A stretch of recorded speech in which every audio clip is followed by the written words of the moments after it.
Bienvenue à toi sur cette nouvelle vidéo où je vais t'expliquer comment tu vas pouvoir construire une entreprise et une activité de coaching en toute simplicité sans te perdre dans la complexité.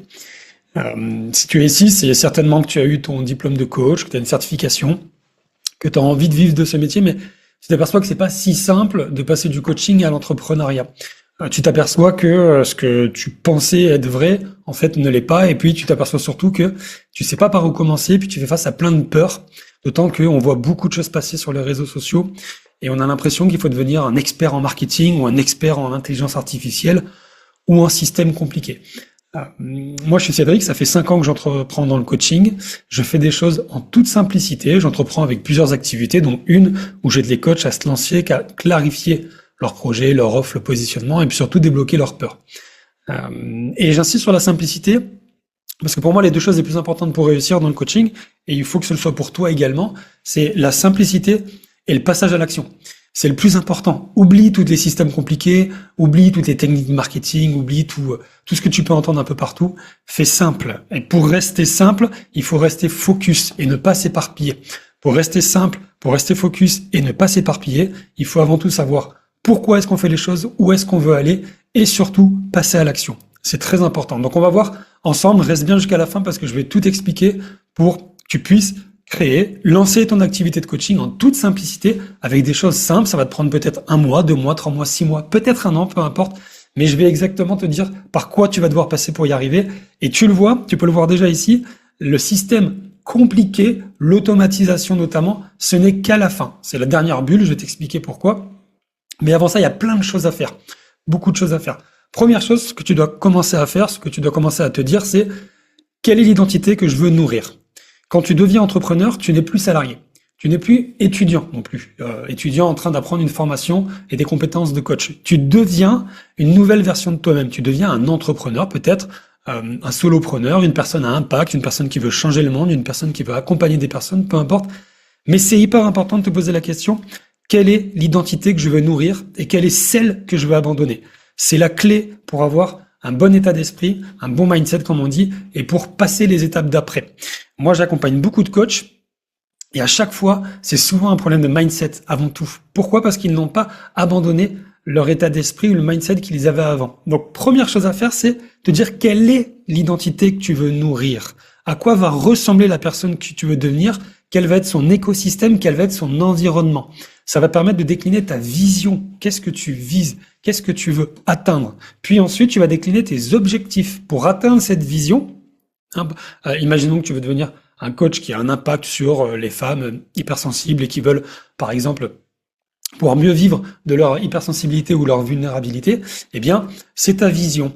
Tes objectifs, du coup, ça va être de te dire comment je fais pour atteindre cette vision et quel est le chiffre d'affaires que je dois atteindre ou que je veux atteindre. Très important parce que si tu te dis que tu dois avoir 2000, 3000 euros ou 5000 euros par mois pour vivre, pour atteindre cette vision et puis pour pouvoir simplement exercer ton activité, eh bien, c'est important parce que tu vas poser une intention. Mentalement, tu vas visualiser le fait qu'il te faut 2000, 3000 ou 5000 euros par mois. Et on va le voir après avec l'offre. Ce qui va être important, c'est de créer une offre qui a suffisamment de valeur pour que tu puisses en vendre 1, 2 ou 3 par mois et atteindre cet objectif de chiffre d'affaires. Et ensuite, vision, objectif, action. Quelles sont les actions que je vais pouvoir mener pour atteindre ces objectifs qui nourrissent ma vision pour devenir la personne que je veux être, donc nourrir l'identité que je veux avoir en tant qu'entrepreneur. Donc ça, c'est vraiment la première chose. Pose-toi tout de suite et demande-toi quelle est l'identité que je veux nourrir et celle que je veux abandonner. Parce que tu vas du coup avoir un nouveau système de valeurs, de pensée et donc de comportement. Ensuite, une fois que tu as fait ça, et c'est un travail qui peut prendre du temps, ça peut te prendre 1 semaine, 2 semaines, peut-être une journée, peu importe. Une fois que tu as fait ça, tu vas commencer par faire 2 choses. Ces 2 choses, elles sont ici. Positionnement, offre. Tu vas commencer par ton positionnement. Tu vas arrêter de vouloir aider tout le monde. Tu vas arrêter de te dire que tu es coach de vie, que tu es spécialisé dans la gestion du stress, la communication non violente ou la confiance en soi. Mais tu vas simplement faire comme tout le monde et te poser la question, j'aide qui à faire quoi? C'est important d'avoir une cible. Positionne-toi sur ton marché.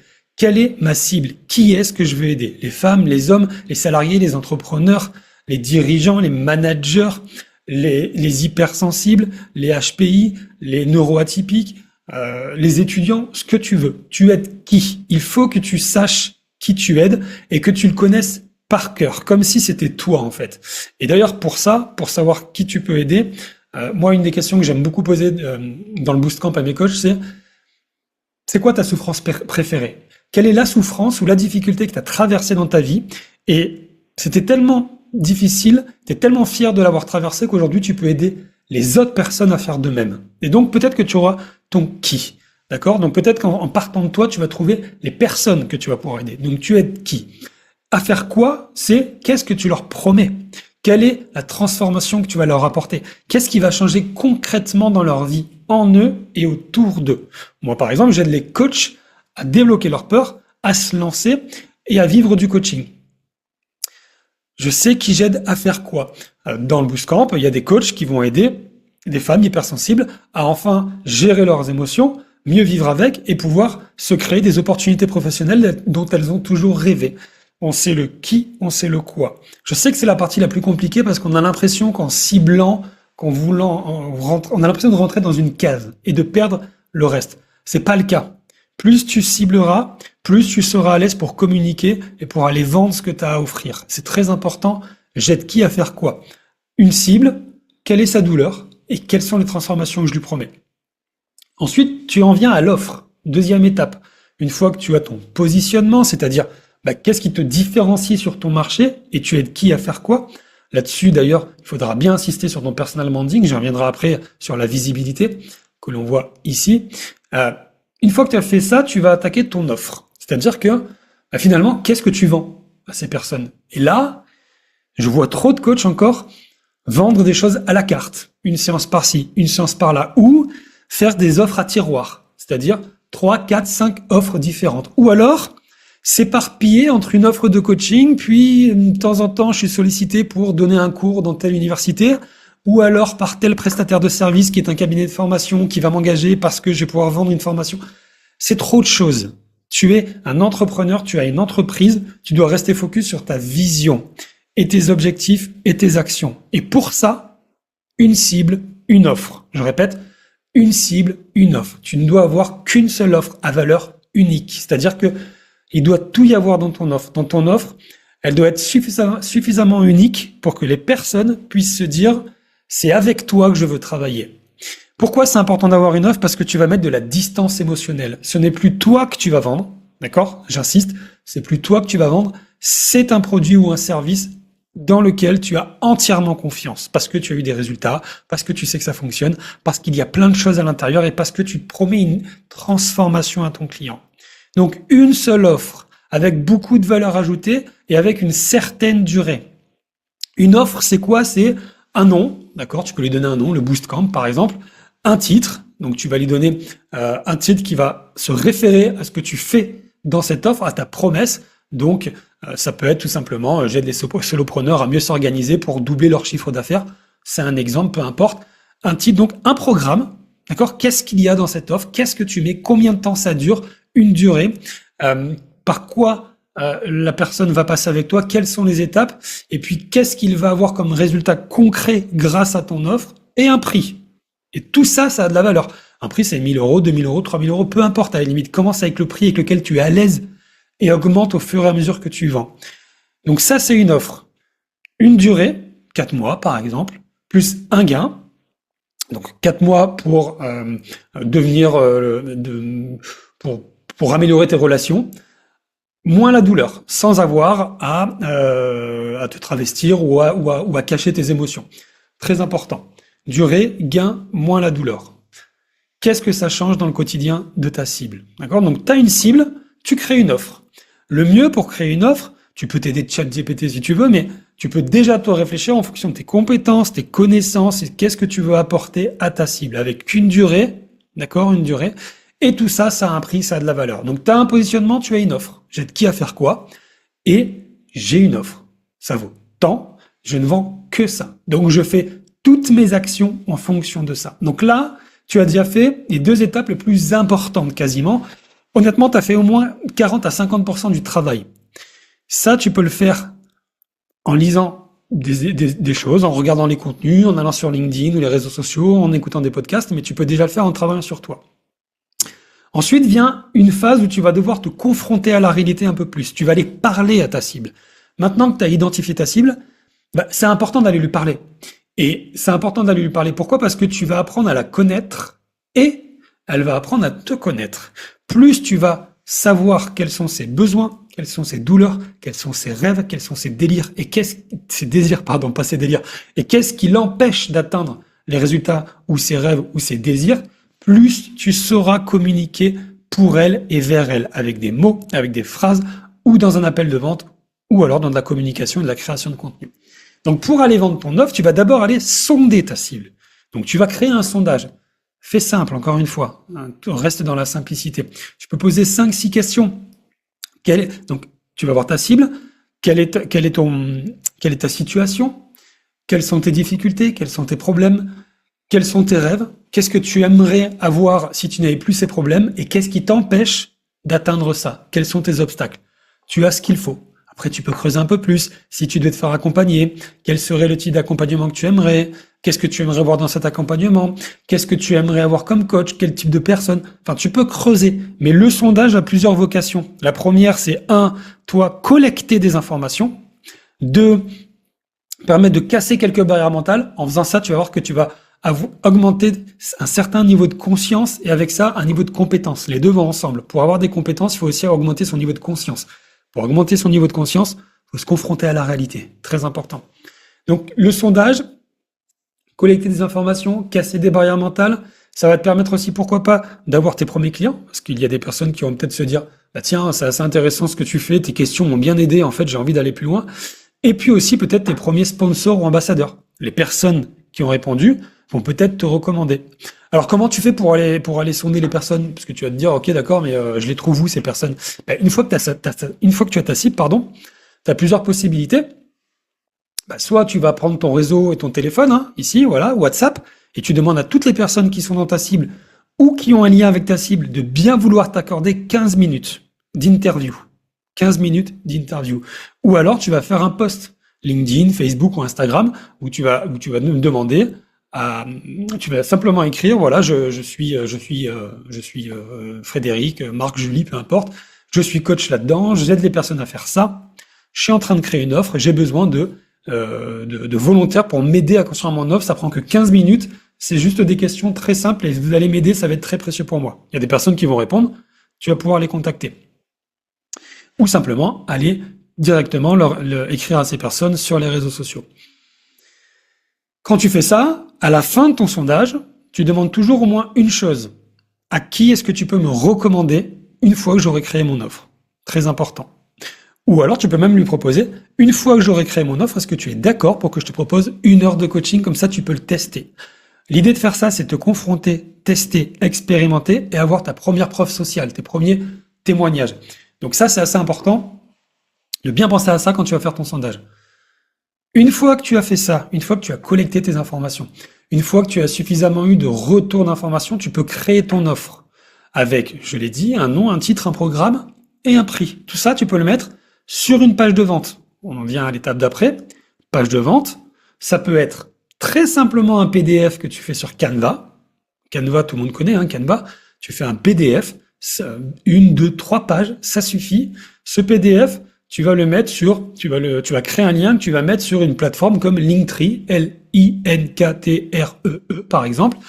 Et cette plateforme, tu vas pouvoir générer un lien internet, un lien URL que tu vas pouvoir envoyer à tes prospects ou mettre sur tes réseaux sociaux. Fini les sites internet, fini les cartes de visite. Tu fais simple. Aujourd'hui, toutes les personnes sont sur les réseaux sociaux et c'est à partir des réseaux sociaux qu'on déclenche un acte d'achat. Donc, tu fais une page de vente. Pour la faire, PDF sur Canva ou Notion. Notion, c'est un outil, c'est hyper facile, ça prend 10 minutes pour faire une page de vente. Et si tu veux aller plus loin, tu as System.io. Une fois que tu as fait ça, tu as un positionnement, tu sais qui tu aides à faire quoi. Tu as une offre, ça veut dire que tu sais ce que tu vas proposer. Tu as une proposition de valeur unique, qui te ressemble, qui parle à ta cible et qui promet une transformation avec un prix.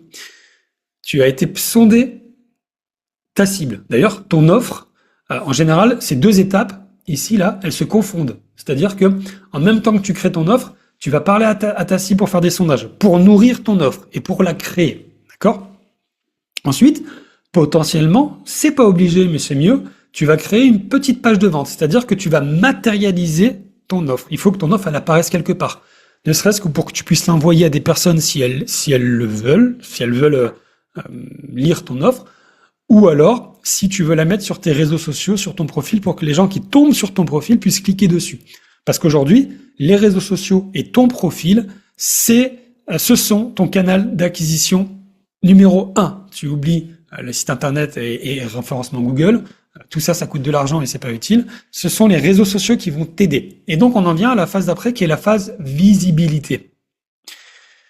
Tu as une cible, tu as une offre, tu as eu peut-être tes premiers clients en allant sonder des personnes, et surtout, tu connais très bien ta cible et tu as une page de vente éventuellement. Maintenant, il faut que tu sois visible.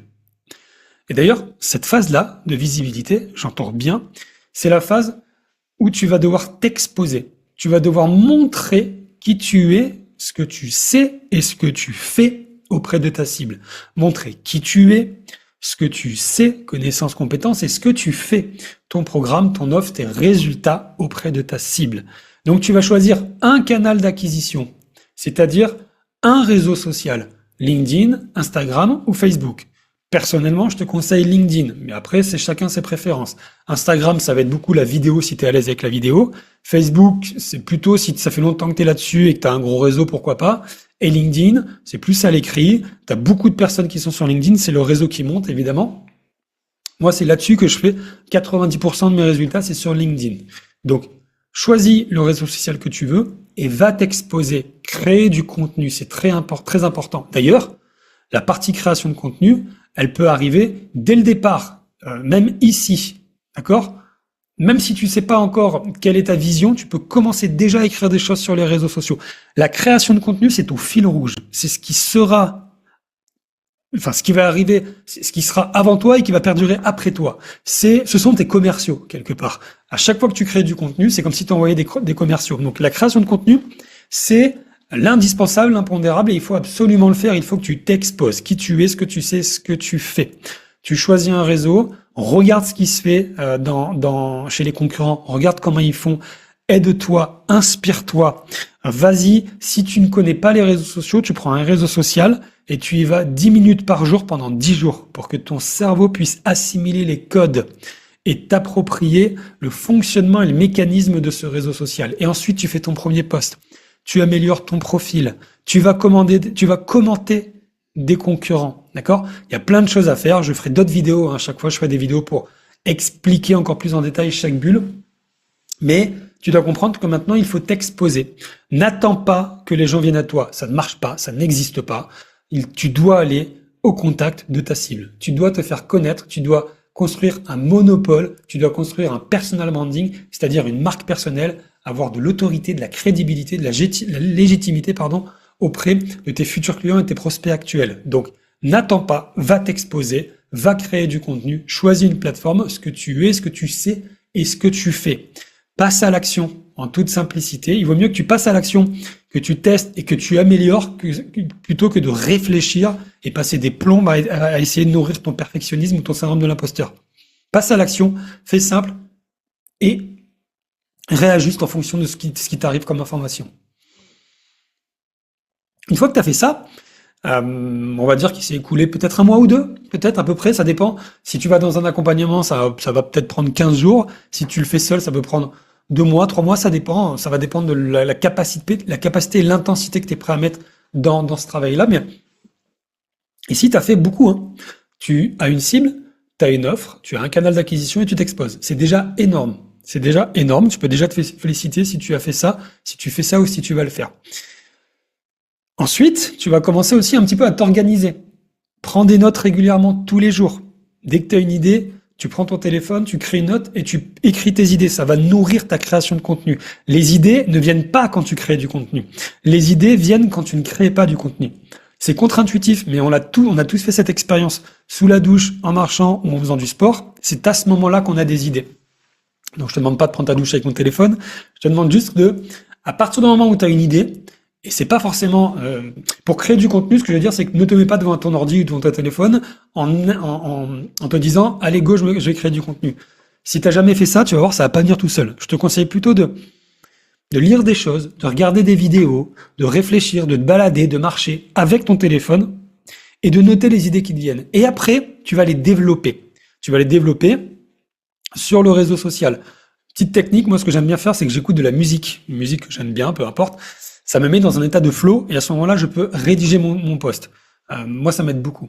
Donc, prise de notes, un calendrier, organise tes journées, organise tes semaines. Tu dois savoir qu'est-ce que tu fais, quand tu le fais et combien de temps ça va durer. Très important. Exemple, si tu t'organises par exemple 2 heures de création de contenu par jour pendant 5 jours, ben, tu dois savoir quand est-ce que ça commence, quand est-ce que ça termine et quelle est l'intensité que tu vas y mettre, combien de contenu tu vas créer dans ces 2 heures à chaque fois.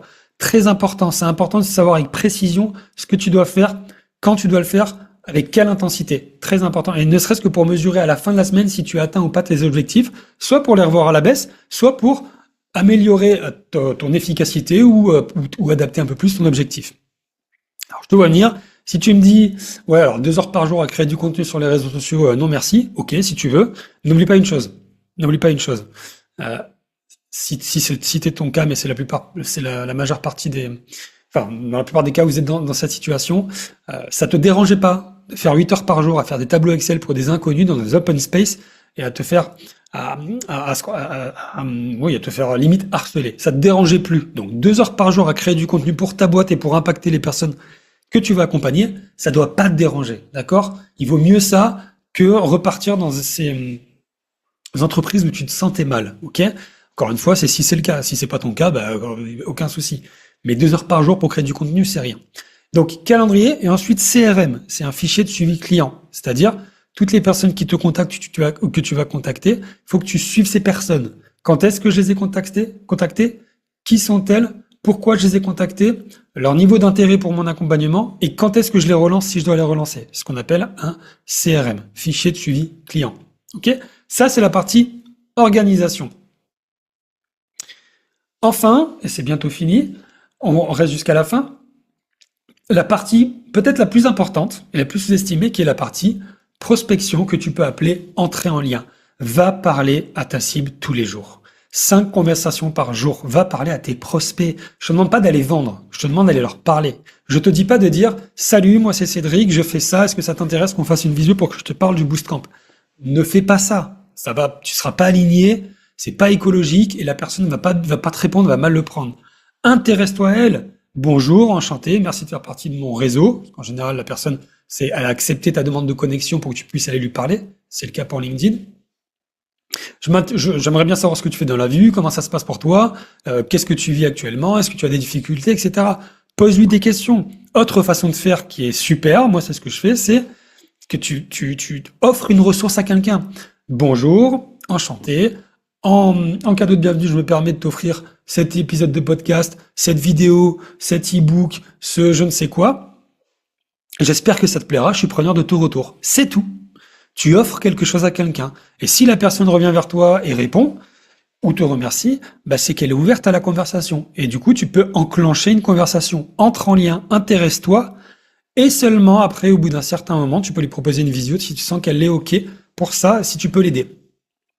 Alors, inbound marketing ou outbound marketing, qu'est-ce que ça veut dire? C'est inbound, ça veut dire, désolé pour les mots anglais, ça veut dire quand tu crées du contenu, quelqu'un interagit, un like, un commentaire, tu vas lui parler. Ça, c'est l'inbound, ok? Idéalement, elle vient de parler, mais ça, c'est l'idéal. N'attends pas qu'elle vienne te parler, tu vas lui parler. Tu réagis, merci d'avoir interagi sur mon post. En quoi ça a résonné chez toi? Ça, c'est le plus simple. Outbound, c'est ce qu'on appelle la prospection froide. Les gens ne te connaissent pas, ils t'ont pas encore vu, mais tu vas quand même leur parler. De la manière dont je t'ai dit avant, c'est-à-dire, tu vas lui proposer une ressource. Salut, écoute, merci de faire partie de mon réseau. Tiens, je te donne ça, j'espère que ça pourra t'aider. Et tu vois ce qui se passe. Mais la prospection, c'est important tous les jours. Tous les jours, tu dois te dire que tu crées du contenu et que tu vas parler à des gens. C'est la base. C'est la base. Crée du contenu et va parler à des gens, c'est très important. Tous les jours, en restant écologique, en restant aligné, en respectant les phases que je t'ai montrées avant. Désolé, il y a plein de gribouillis, du coup, ça veut plus rien dire cette vidéo. Mais tu l'as compris. Qui je suis, pourquoi je fais les choses, mon identité d'entrepreneur, j'aide qui à faire quoi, j'ai une offre, j'ai été sonder ma cible, j'ai une page ou un support dans lequel je peux présenter mon offre, Je m'expose en créant du contenu, d'accord, régulièrement, qui je suis, ce que je sais, ce que je fais, et j'apprends et je me forme en lisant des choses, et puis je réagis un petit peu, je regarde un peu ce qui se fait ailleurs, je m'organise et je parle tous les jours à ma cible. Si tu dois retenir deux choses fondamentales, c'est travaille ton identité et va parler aux gens tous les jours. C'est le plus important. Je sais c'est dur, je sais c'est pénible, mais oublie les systèmes compliqués. Oublie les tunnels de vente, les pubs, l'automatisation, etc. Je fais tout ça aussi, mais ça fait 5 ans que je suis là-dedans, d'accord? Et ce qui marche le mieux pour moi, c'est pas tout ça. C'est le fait de créer du contenu et d'aller parler à ma cible tous les jours. Je t'assure que c'est ce qui me permet aujourd'hui de vivre du coaching et d'aider les coachs à faire la même chose. Donc déjà là, tu as tout ce qu'il te faut, ok? Tout ça, c'est très simple. Ça peut te prendre 5, 6, 7, 8 mois, 10 mois, 1 an, plus rapidement si tu es en accompagnement, mais tu as tout ce qu'il te faut. Après, tu peux commencer à parler de systèmes et le début de la complexification avec de l'automatisation toute simple. Tu peux commencer à créer une ressource gratuite, le lead magnet, qui pourra d'ailleurs t'aider dans la prospection. Un lead magnet, c'est un aimant à prospect. Bon, ça veut dire ce que ça veut dire, c'est je crée une ressource gratuite que je donne en échange de coordonnées, des mails, pour que derrière, ces mêmes personnes, je puisse leur envoyer une série de mails pour leur expliquer ce que je fais et les convaincre de me rejoindre. C'est ce qu'on appelle une automatisation avec un petit tunnel de vente. D'accord? C'est-à-dire qu'en fait, tu vends pas directement ton produit ou ton offre, mais tu donnes quelque chose de gratuit et du coup, tu vas générer de la confiance. Puisque la personne va te lire ou te voir à travers un guide, une masterclass, une vidéo en formation ou ce que tu veux. Et du coup, il y a de la confiance qui va se générer. Et ensuite, comme tu vas continuer à lui écrire, la personne va peut-être se dire, tiens, ça m'intéresse ce qu'il fait. Donc, je vais regarder ce qu'il vend. Il faut savoir que le processus décisionnel d'achat aujourd'hui chez un prospect pour du coaching, c'est 6 mois, 4 mois, 1 an. Ça veut dire quoi? Ça veut dire qu'une personne, avant qu'elle achète ton service, sauf à ce qu'elle soit vraiment dans l'urgence et que tu aies été recommandé, ce qui est rare, elle met entre 6 mois et 1 an avant de se décider d'acheter. Donc il faut l'exposer pendant tout ce temps à ton contenu, régulièrement. Donc ça, c'est le début du système et de la complexification. Ça ne vient qu'à la fin. D'abord, tu fais tout ça. En faisant tout ça, tu auras tes premières victoires, tu auras ta première réussite. Voilà, j'espère que ça t'a aidé. C'est vraiment ce que tu dois appliquer, c'est vraiment ce que j'applique, c'est vraiment ce que je transmets aux coachs que j'accompagne. Simplicité. On part de soi, on construit une entreprise, un écosystème qui nous ressemble et on va parler aux personnes pour connaître sa cible, pour devenir entrepreneur et pour commencer à vendre. Si tu as besoin d'aller plus loin, eh ben, regarde dans la description, contacte-moi, prends un appel découverte gratuit avec moi. Promis, il n'y a pas d'engagement, je te force rien du tout. On va juste se découvrir, je vais juste t'aider. Et éventuellement, si tu me permettras, si tu le voudras, je te présenterai mon offre. Mais tu auras le temps, évidemment, de réfléchir et de décider si tu veux nous rejoindre ou pas. Aucun souci. Voilà, j'espère que ça t'a plu. Laisse-moi un commentaire, fais-moi des retours. C'est toujours important pour moi. Et puis, je te dis à bientôt pour la prochaine vidéo.